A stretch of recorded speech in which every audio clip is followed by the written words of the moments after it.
Olá pessoal, eu sou a professora Estela e hoje na nossa aula nós vamos refletir um pouquinho sobre a diversidade e os direitos das pessoas com deficiência. Vamos olhar lá na tela o nosso tema.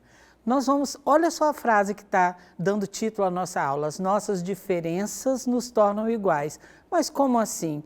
Simplesmente, gente, pelo fato de que não é a única coisa que nós temos em comum, 100% em comum, é que nós somos diferentes, né? Vamos conhecer os objetivos da nossa aula? Nós vamos tentar conseguir uma definição do que é deficiência, vamos diferenciar integração e inclusão, vamos definir incapacidade civil, conhecer um pouquinho sobre a Lei Brasileira de Inclusão, conhecida como LBI, né? Também conhecida como Estatuto da Pessoa com Deficiência, e vamos refletir sobre os desafios enfrentados pelas pessoas com deficiência. O que é uma pessoa com deficiência? Por que é importante a gente debater esse tema? Vamos pensar juntos e tentar chegar a um conceito. A lei número 13.146 de 2015, que é a LBI, que é a Lei Brasileira de Inclusão, ela diz o seguinte: que uma pessoa com deficiência é aquela que tenha um impedimento de longo prazo, que pode ser de natureza física, mental, intelectual ou sensorial, e que, em interação com uma ou mais barreiras, pode dificultar ou impedir a sua participação plena e efetiva na sociedade, em igualdade de condições com as demais pessoas. Ou seja, a Lei Brasileira de Inclusão vem reforçar uma mudança de visão sobre o conceito de deficiência. Por quê? Porque a deficiência passa a ser vista como consequência da falta de acessibilidade que, às vezes o Estado não proporciona acessibilidade ou a sociedade como um todo não proporciona acessibilidade. Ou seja, uma pessoa cadeirante, por exemplo, ela talvez não tivesse deficiência nenhuma se ela conseguisse chegar nos lugares onde ela está, onde ela tem que ir, e ela fosse completamente apta a funcionar normalmente. O problema é que as condições que essas pessoas precisam para funcionar de maneira tranquila, às vezes não acontecem, Agora, eu queria que vocês refletissem comigo, olha lá na tela. Qual é o termo correto para eu usar para me referir a uma pessoa com deficiência? Eu devo falar que ele é um portador de deficiência? Que ele é uma pessoa com necessidades especiais? Ou ele é uma pessoa deficiente ou com deficiência? Ou qual é o termo correto? Vamos começar com portador de deficiência. Portar significa ter junto. Quando você porta alguma coisa, você pode deixar depois. A pessoa com deficiência não pode deixar a deficiência de lado. O termo não é apropriado. Pessoas com necessidades especiais, as pessoas com deficiência são pessoas com necessidades especiais, mas nem toda pessoa com necessidade especial é deficiente. Uma pessoa que quebra um braço, que quebrou o braço direito, por exemplo, na escola, ela vai ter uma necessidade especial. Uma pessoa que está passando por um período depressivo, ela precisa de um atendimento especial e ela não é deficiente. Então, o termo não é adequado, O termo adequado é de ser pessoa com deficiência. O cego, por exemplo, ele não gosta nem de ser chamado de deficiente visual, porque deficiente visual até eu sou, eu preciso de correção. Ele gosta de ser chamado de cego, o surdo gosta de ser chamado de surdo e não de deficiente auditivo. Ok? Então, só para deixar claro, o termo é pessoa com deficiência, o termo correto, ok? Então, vamos falar um pouquinho sobre a evolução dos direitos das pessoas com deficiência ao longo do tempo. Olha lá na tela. Os direitos das pessoas com deficiência foram negados ao longo da história, por muito tempo. Existem registros antigos que dizem, por exemplo, que muitos eram exterminados, ou eram abandonados, ou eram segregados do convívio social. Essa aceitação das pessoas com deficiência é uma conquista muito recente. Começou lá no século XX, depois das duas grandes guerras, que muita gente voltou dessa Segunda Guerra com deficiência, né? Eles voltaram sem braços, sem pernas, e eles tiveram que pensar numa maneira dessas pessoas não serem excluídas. Mas aí, o que aconteceu? Eles fizeram um processo de integração. Para a gente entender direitinho como que se deu isso, nós vamos precisar diferenciar integração e inclusão. Olha lá na tela. Qual seria a diferença básica entre integrar e incluir? Integrar, gente, é mais ou menos isso. Você tem uma deficiência, você está livre para participar da vida social. Se você der conta de se integrar, de entrar na vida social, ninguém vai te impedir.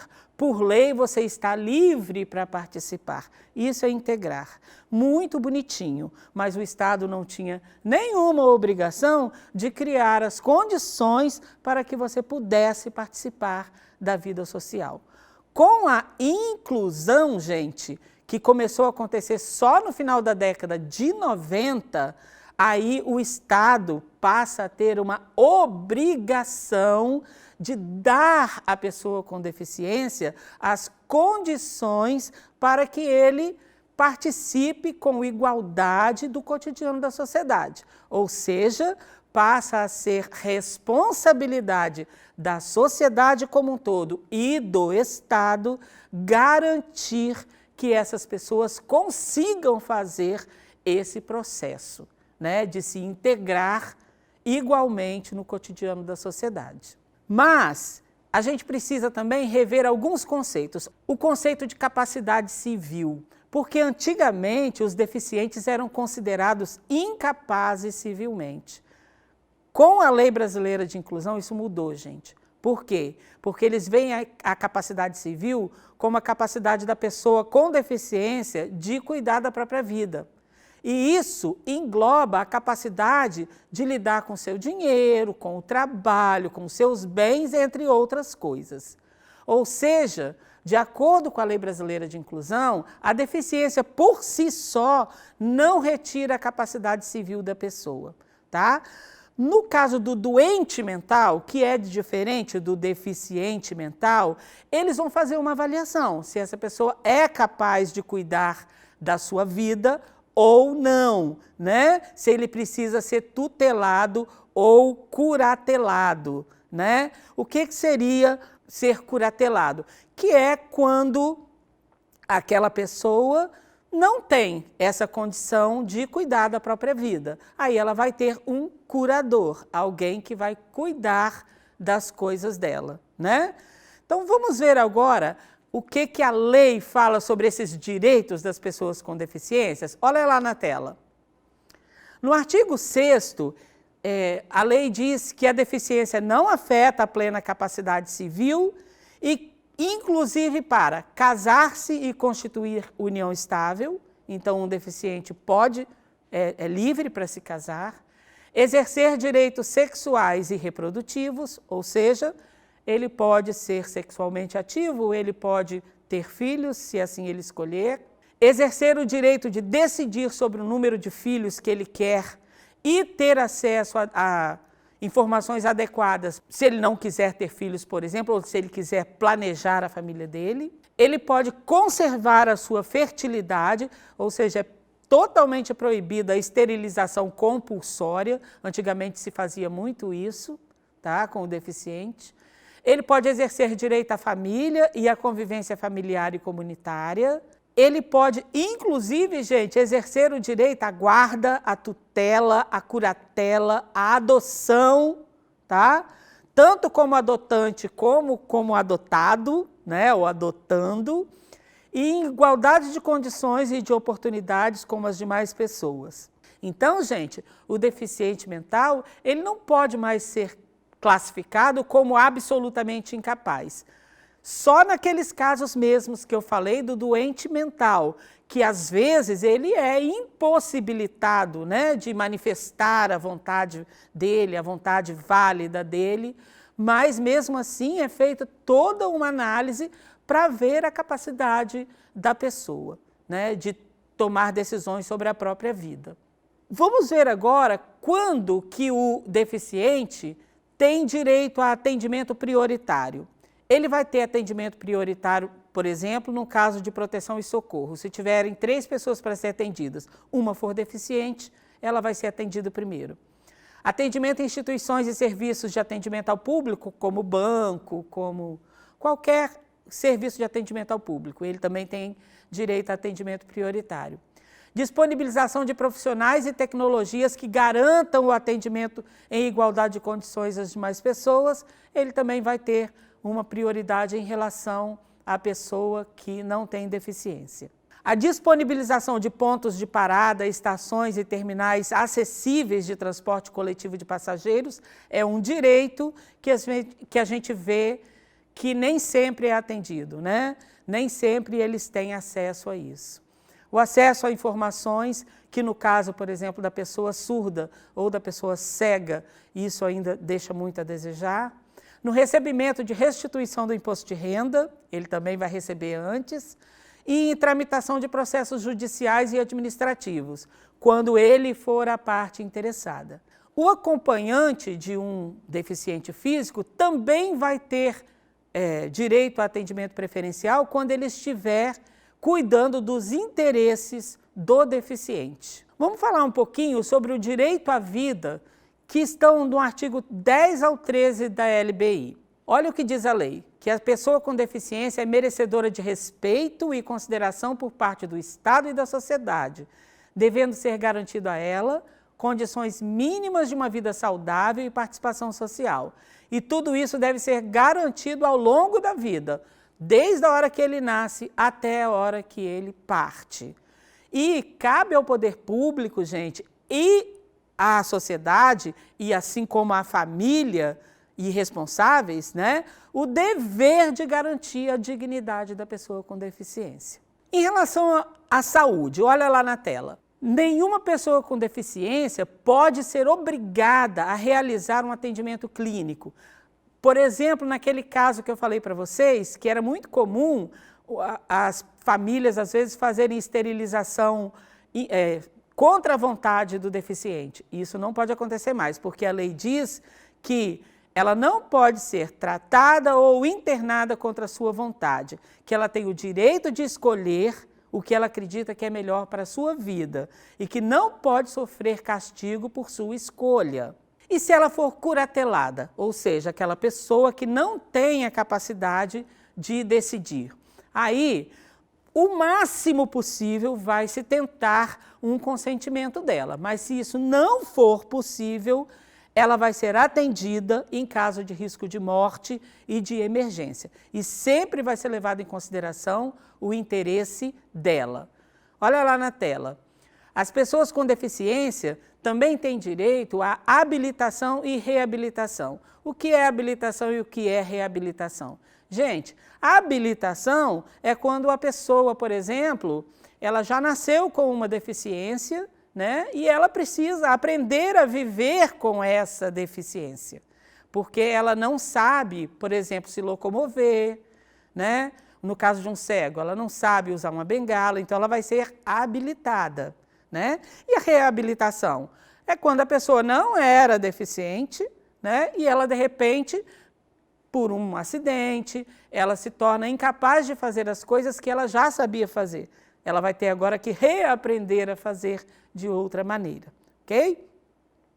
E essas ações de habilitação e reabilitação têm o objetivo de reduzir as incapacidades e desenvolver essas potencialidades, talentos, habilidades, aptidões e autonomia na pessoa com deficiência. Ainda sobre a saúde, olha lá na tela. É dever do Estado prestar serviços gratuitos de saúde para todo cidadão, não só para a pessoa com deficiência, ok?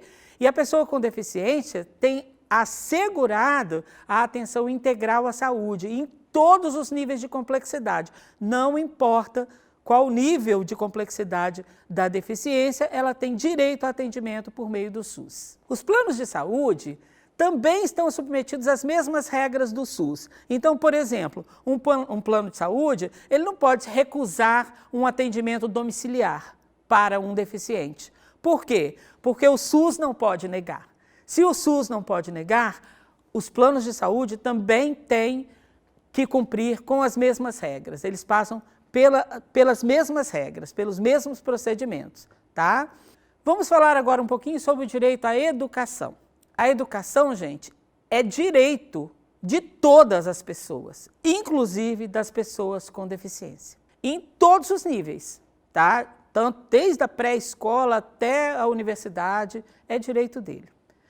Quando se trata de uma escola particular, a escola é proibida de cobrar um adicional porque a pessoa vai dar mais trabalho. Quanto ao ensino superior, se ele chegar ao final do ensino médio, prestar os exames, né, de processo seletivo e ele for aprovado, ele tem direito como qualquer outra pessoa, ok?